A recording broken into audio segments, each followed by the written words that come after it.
Yeah. Yeah.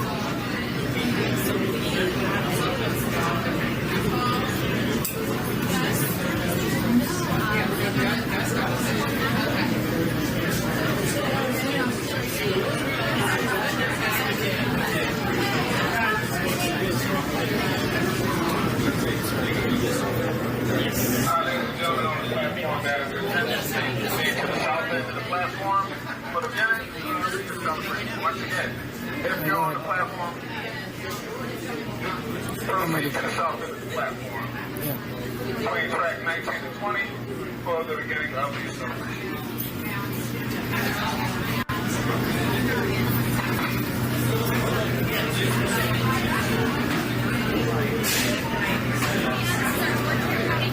You can cut me out.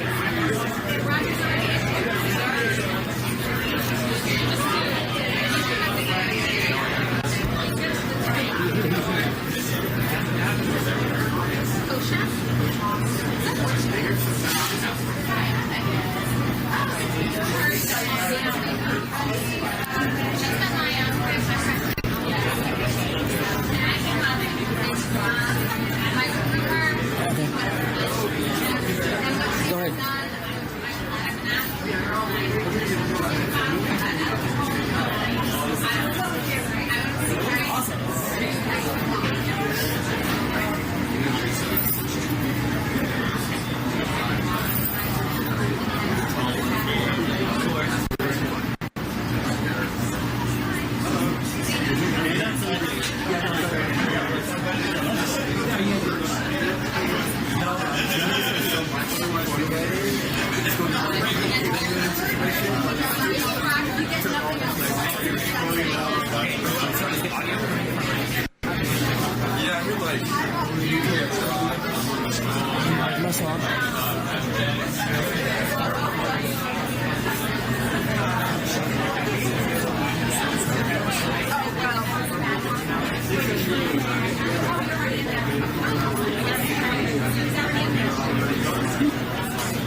I'm far from the stage because I'm by the secretary.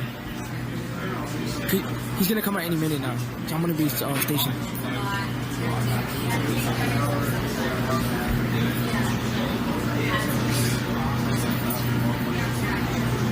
Okay.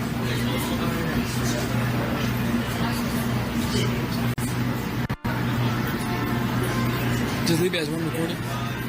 Leave it as one recording. Just record like one recording. Yeah. Just record until the event's over. Okay. Yeah, just keep it going.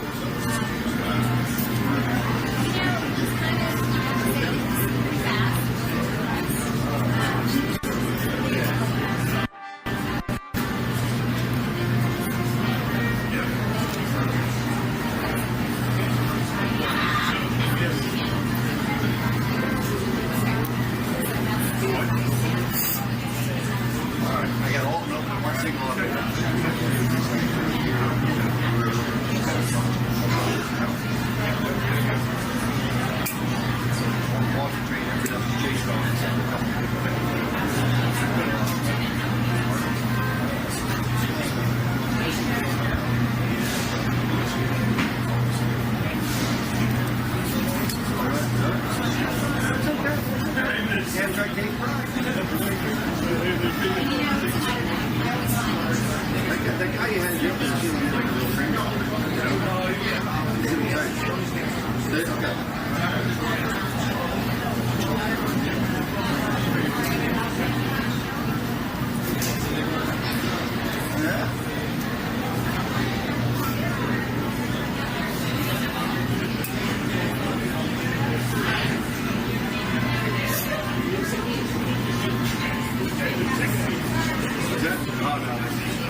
I gotta fix this.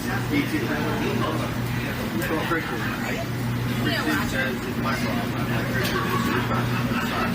Stop. I will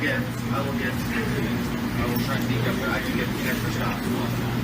It's like, no big deal, like, I know where, no, yeah, I'm one of the 70s supposed to be done.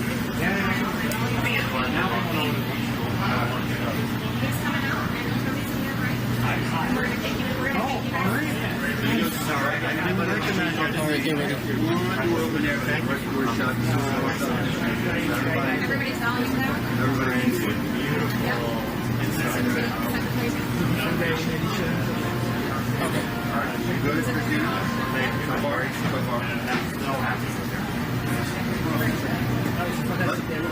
You're clear.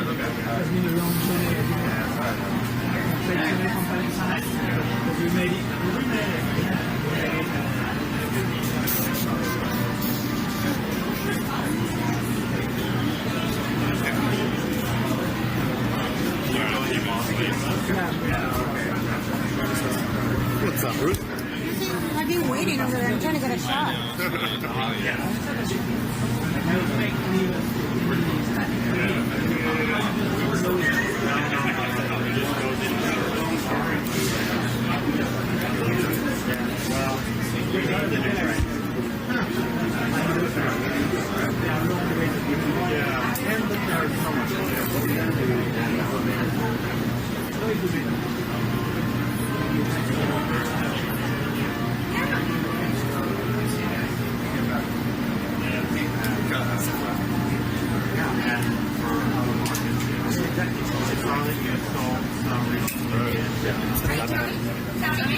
Alright, he's coming out. Lindsay. As the secretary comes out, we're going to take it all to the Senate. Yes.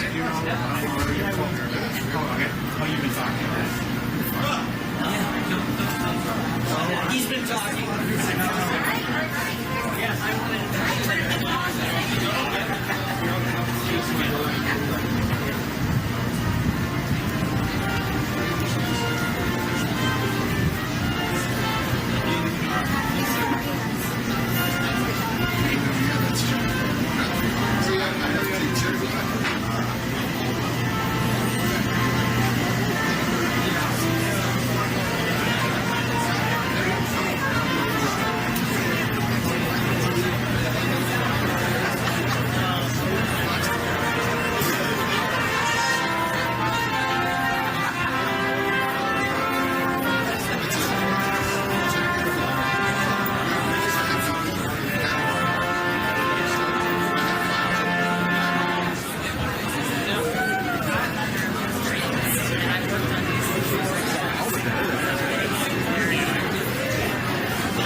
Am I still on?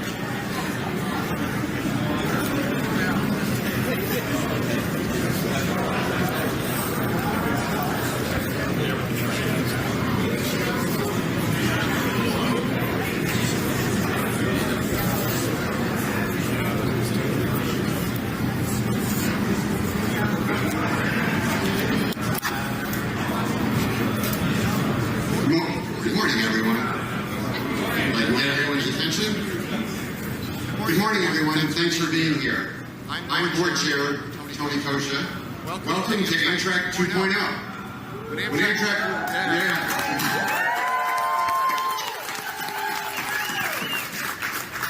Amtrak was created 50 years ago, no one really knew what the future of rail travel would be like. We We have our highs and our lows, but that journey is what's taken us here today. There's no question that an entirely new generation has embraced train travel. We built these trains to meet that demand. Today is the start of a new Amtrak, one that lives up to the promise of safe, reliable, and efficient travel. A company that highly values its mission of contributing to the greatest mobility system in the world improves its worthiness of the support of our passengers and the American taxpayer. Our over 20,000 employees understand that the job is not to pick between service and financial performance, it's to do both. Every precious dollar,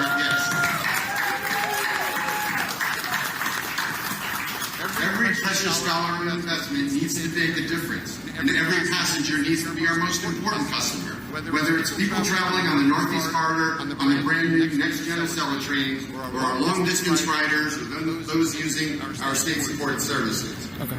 The job is to run the company well, make good decisions on a daily basis that result in a better experience for our passengers. The next-gen Acela fleet, the biggest investment in rolling stock in 25 years, required determination to reverse decades of underinvestment, but it certainly came with its challenges. Getting these trains put into service required developing skills that have all but disappeared. Thousands of jobs across the country were created to build these trains in the United States, and we plan to keep on building them. Over this year, over 34 million people will ride on Amtrak this year, and our revenue will be nearly $4 billion. Both of these records seem beyond reach just 10 years ago. Our goal is to reach 40 million passengers by 2030 and financially break even in our operations by 2028.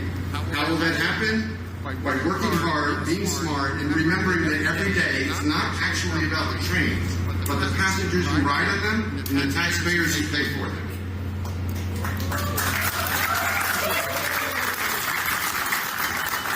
I mentioned a minute ago that our role is to aspire to play a role in a national transportation system that's unrivaled anywhere on the globe.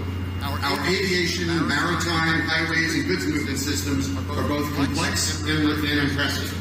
Our next speaker is the person who conducts that symphony every day. In his first year as Secretary Duffy faced a number of significant challenges and managed them extremely well. And he forced us all into a new way of thinking that has already generated material improvements in the way Americans move around the country and the world. His leadership and his team's leadership help us get to the final objective of putting these trains into service today. Everyone knows that the last 5% of everything is the most difficult, and without his help and his team's help, we could not have gotten here. So please join me in welcoming U.S. Transportation Secretary Sean Duffy.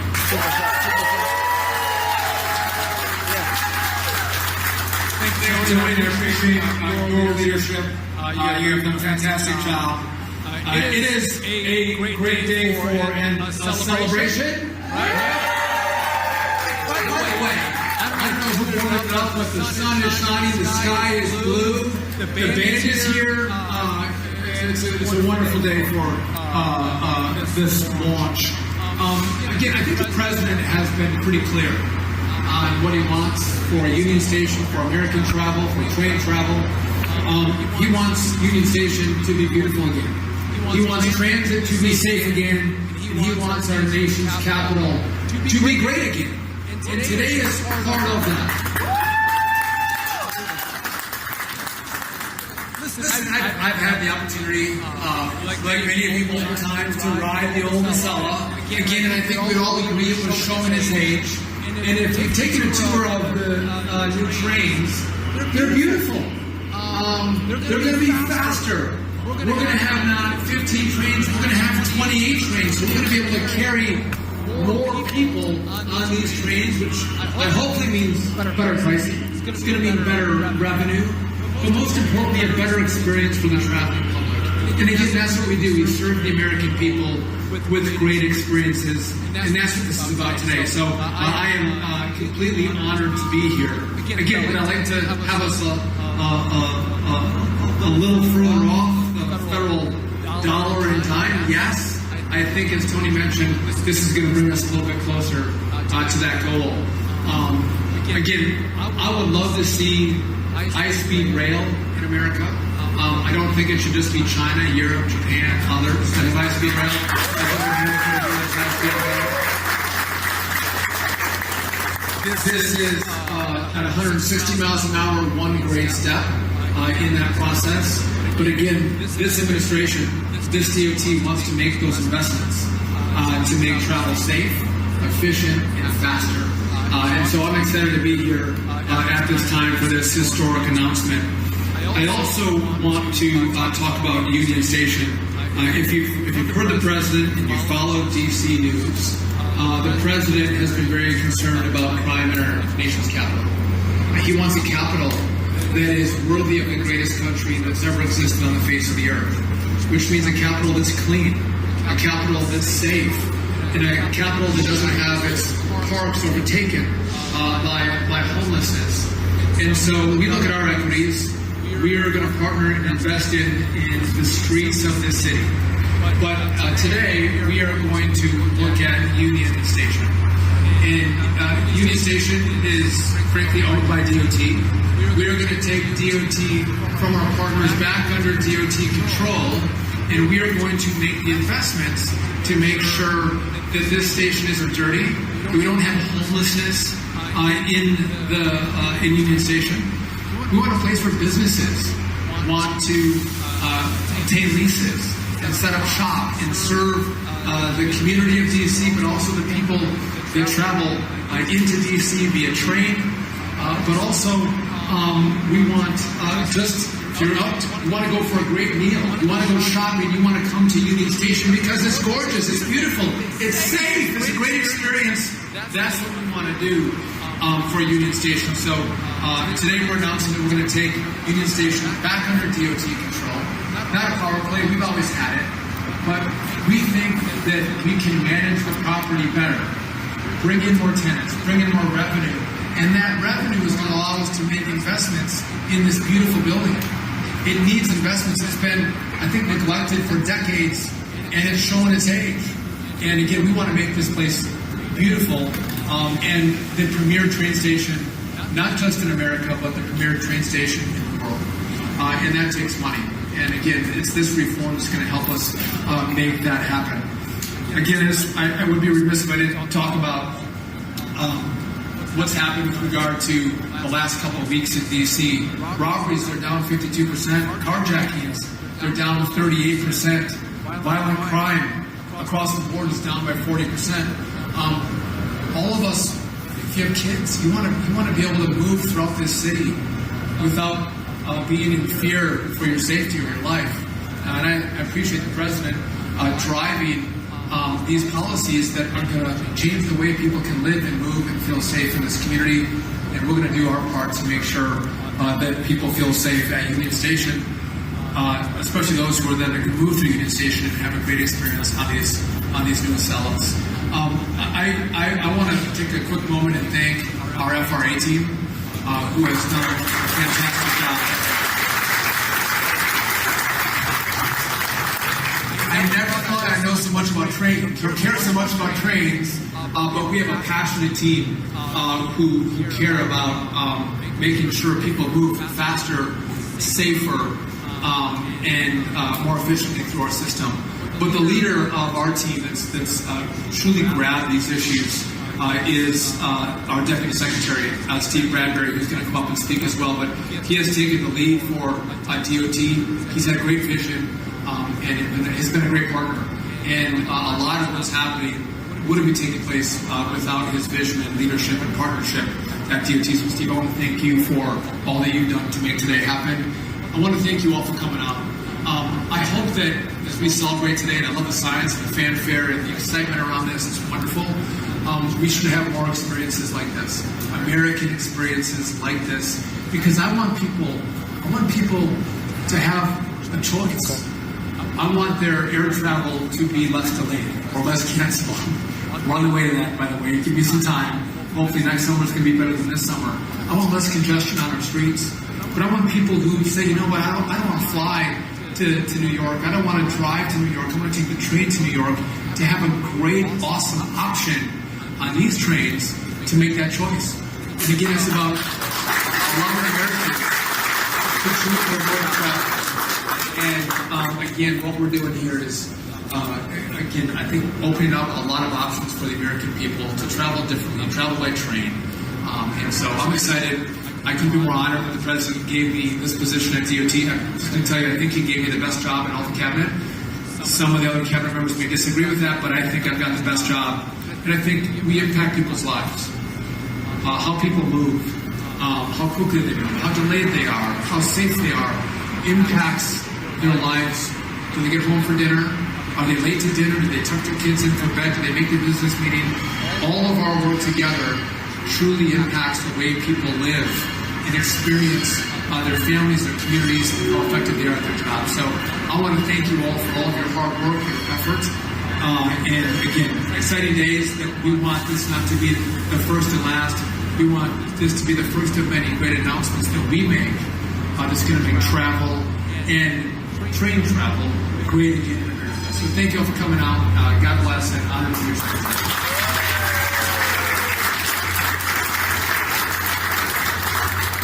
Thank you, Secretary. You know, there are so many people at Amtrak that have played an incredible role in us getting here today. We've fallen behind in investing in rolling stock and investing in rail systems. This major investment represents a real turning point. But you know, those things happen one step at a time. And sometimes those steps are really difficult. Sometimes they're a little bit easier. But the Amtrak team that worked on this, I have an enormous amount of gratitude for. The board is appreciative of all of your work. And the person who leads that effort, the person who has been steadfast on this project and worked through all of the different obstacles and challenges is the president of Amtrak, who I'd like to introduce now to speak, Roger Harris. Roger.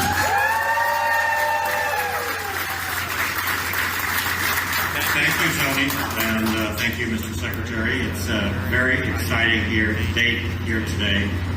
Beautiful trains, beautiful weather, beautiful crowd. Thank you very much. As Tony said, I'm the president of Amtrak, and I'd like to welcome you here to this launch ceremony for the next generation of Acela. In my many years in the transportation industry, including the last 6 at Amtrak, I have never seen a project bring together a company the way this one has. Next Gen Acela has been a truly impressive display of teamwork, dedication, and commitment, just like Tony said. I'd like to ask for a round of applause for all the people who worked on that project.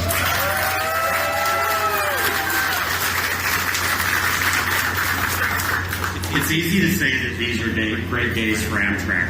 After all, it's true. We're breaking records across the country. For 2 years in a row now, we've broken our ridership record. But starting tomorrow, it's an even better day for the residents and visitors of the Northeast Corridor, especially in the nation's capital, Washington, D.C. Acela isn't just for titans of industry and politicians. It's for coming to visit the many museums and restaurants the district has to offer, touring the National Mall, Capitol, or White House. With Next Generation Acela, you can relax before spending a full day visiting the sites and learning our country's history. Catching a Nationals game? Get there before the crowd for the high-speed train. Have an important business meeting in Golden Triangle? Stay productive and connected with our 5G-enabled Wi-Fi. Want to get inspired by state-of-the-art tech before you experience it at that DC Innovation Hub? Now with Next Gen Acela, you can get all of this and more before you step into the city. And yet, it's not just about Washington, D.C. After all, we're about to take this train all along the Northeast Corridor to Philadelphia, New York City, Providence, and Boston. For context, the Northeast Corridor is one of the busiest and economically vital regions in the world. It includes 45% of the jobs in the Northeast, 20% of jobs in the U.S., 25% of the nation's top universities, and 20% of Fortune 500 headquarters. In addition, the Northeast Corridor contributes $3 trillion in annual economic output, 20% of U.S. GDP. When Acela was introduced almost 25 years ago, it changed the way people thought about trains. Amtrak's market share in the Northeast has doubled since then, and Next Gen Acela is here to take it to new heights. These trains are beautiful, they are fast, they are state-of-the-art, and they are American-made. And best of all, beginning tomorrow, they are ready for service. What should you expect on board? Well, if I could define the new trains in 3 words, they would be premium, convenient, and comfortable.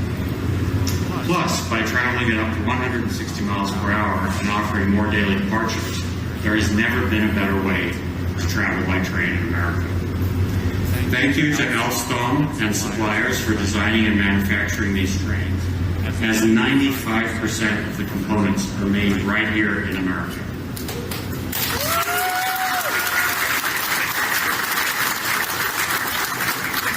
While these trains will service the Northeast Corridor, their impact is national. More than 180 suppliers built parts for these trains across 29 states. All told, investment in this project generated 15,000 new jobs across the U.S., including in cities like Spartanburg, South Carolina, and Meriden in Secretary Duffy's home state of Wisconsin. So really a widespread impact throughout the country. Secretary Duffy, I'm glad you can be here today to celebrate with us. We appreciate your partnership in improving transportation across the country and your belief in these trains and what they can accomplish for America. Also, I want to thank President Trump and the Trump administration, as well as everyone gathered here today for their support of passenger rail. We often talk about a new era of rail, but that can't exist without next generation Acela. We look forward to seeing you on board. With that,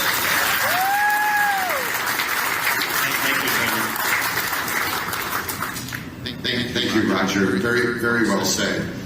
Amtrak operates in a partnership with U.S. DOT in many ways, and none of this would be possible without that partnership being effective. Certainly, the FRA has been a critical part of ensuring that Amtrak does its job, does it well, and supports what it does. I know that there are several individuals from FRA who are here today. David Fink, Paul Nussbaum, Kyle Fields, all people who have put an enormous amount of effort into making this possible. But the effort at DOT on a day-to-day basis is led by the Deputy Secretary, who will be our next speaker, Stephen Bradbury, someone who I have spent an enormous amount of time with, working through the challenges of getting us here today, getting these trains running, and we are very indebted. His commitment to service, and his commitment to quality, and his commitment to our passengers and the American public. Deputy Secretary Stephen Bradbury.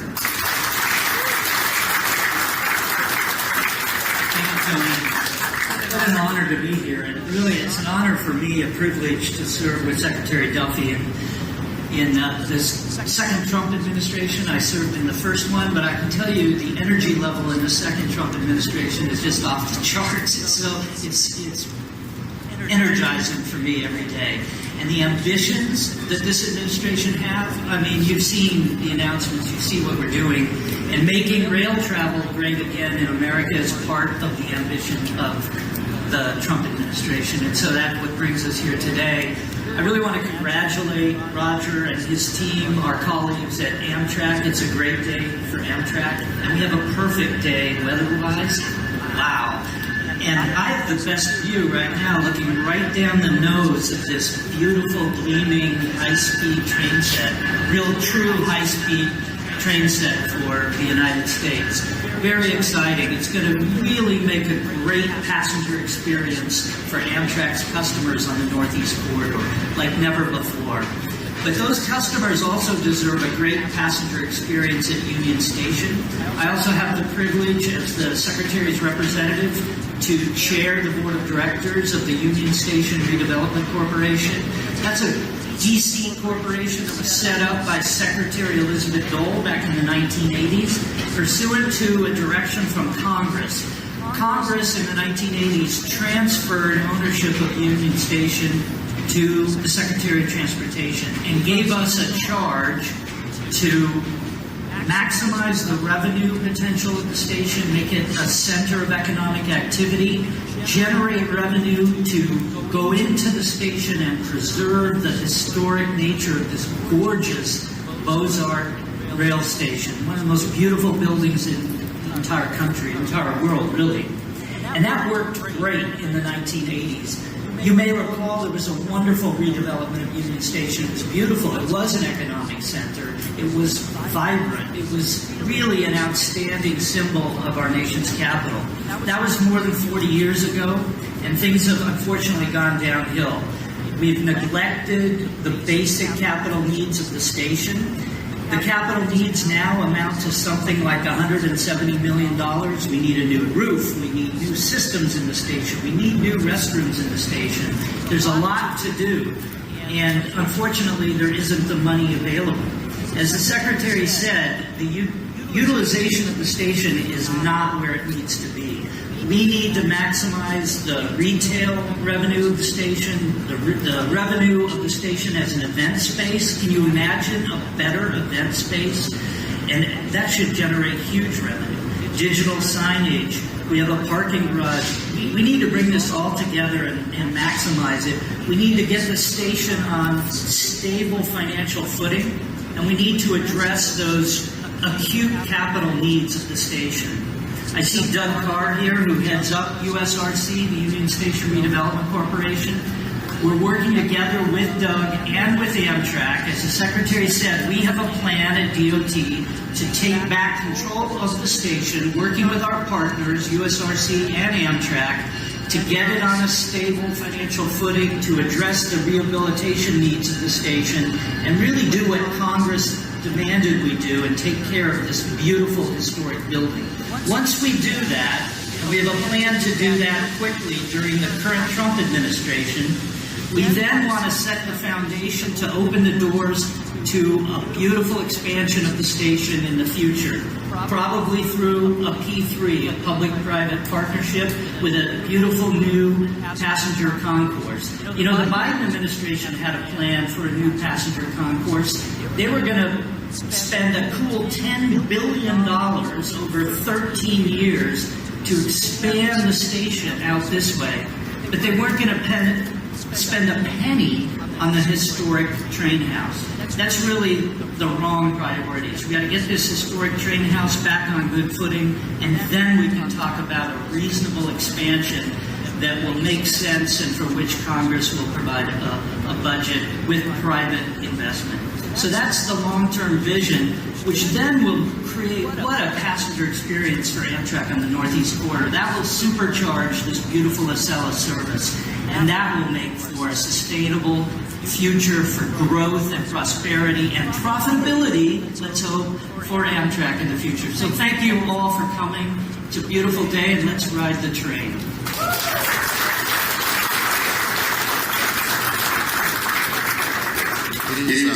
It is an honor to serve on the Amtrak board, and I wanted to sort of point out that 3 of my fellow board members are here today. Our Vice Chair, Joel Zabin, our Elaine Clegg, who is here all the way from Idaho, showing that the whole country cares about this. And David Capozzi from Maryland, who's also here with us today. I am honored to be with such a full group of our board that is so committed to making Amtrak all that it should be. People talk about public-private partnerships all the time, and, the truth is that the intersection between government and the private sector is something that we all need to work at, because there's an enormous amount of value that can be unlocked by having strong partnerships with private sector entities where our economic interests and our mission interests can be aligned. And this project is an example of that. And the truth is that our passengers, they don't really care about whether it's the public sector or the private sector. They want to get on a safe, clean, reliable train. They want to get from point A to point B. How we actually do that is really on us to come up with a way of optimizing all of that. So our partnership with Alstom, one of the premier manufacturers of rolling stock in the world, has brought to the United States and brought to this market technology and innovation that has existed in other parts of the world and that is way overdue to enter the U.S. market. And in fact, Alstom is now learning things from us that they're also using in Europe, which is the way that it should work.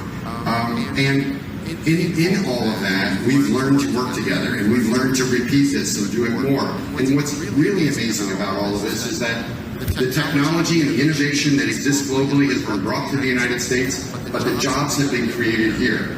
In Warrenville, New York, an entire community has been enlivened by the fact that this project, these trains, have been built there.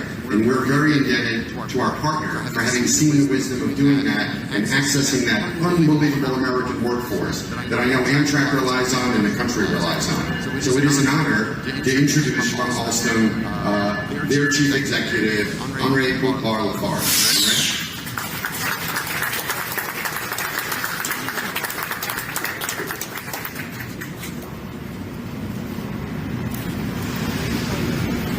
Hello everyone, good morning everyone. It's a pleasure and it's a real honor to be with you today. And at the time I'm quite impressed to be alongside esteemed speakers, Secretary Duffy, Deputy Secretary Bradbury, Chairman Harry, President Harris. It's a fantastic day for us, fantastic day for Alstom. We are today inaugurating a new high-speed line. And as you said, Alstom has pioneered the high-speed technology for the last 40 years. So we have been able to see how much power of transformation of a new high-speed corridor. It creates new economic opportunities. It shrinks distances between cities and between citizens. And it creates a lot of job opportunities and general opportunities for all the people living along the corridors. So today we are inaugurating the new high-speed train, the fastest train in the US. But I can tell you it's not just a normal train. This is the most advanced train in the world today. This is the only train combining the high-speed technology with the tilting technology, which allows the train to go faster through the curves. So you are here, the most modern train on the globe today.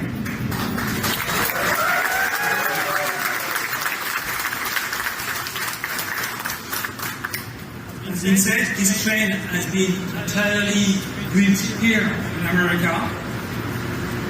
15,000 jobs have been created, directly or indirectly, of course including 800 jobs on air, where Alstom has invested $90 million, making it the largest factory dedicated to rail passenger in the US alone.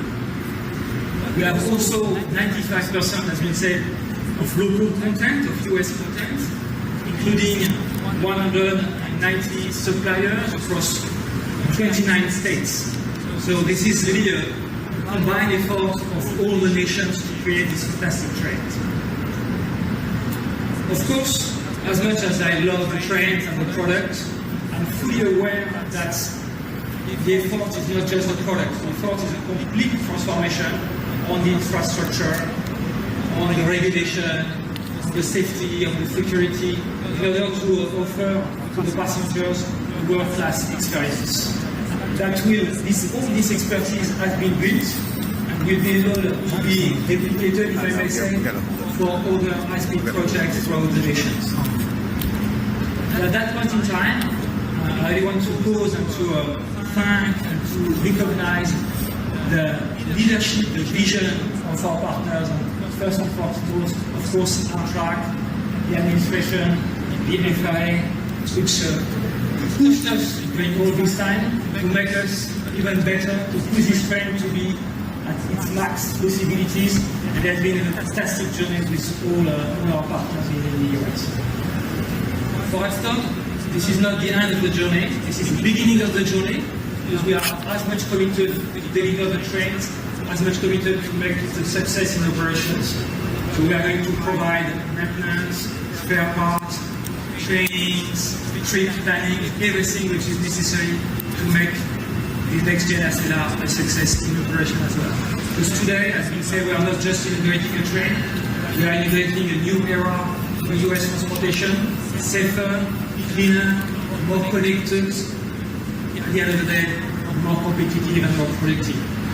So thank you everybody for your efforts. I think this is a new era, this is a new page in the transportation history for a more prosperous world. Thanks a lot.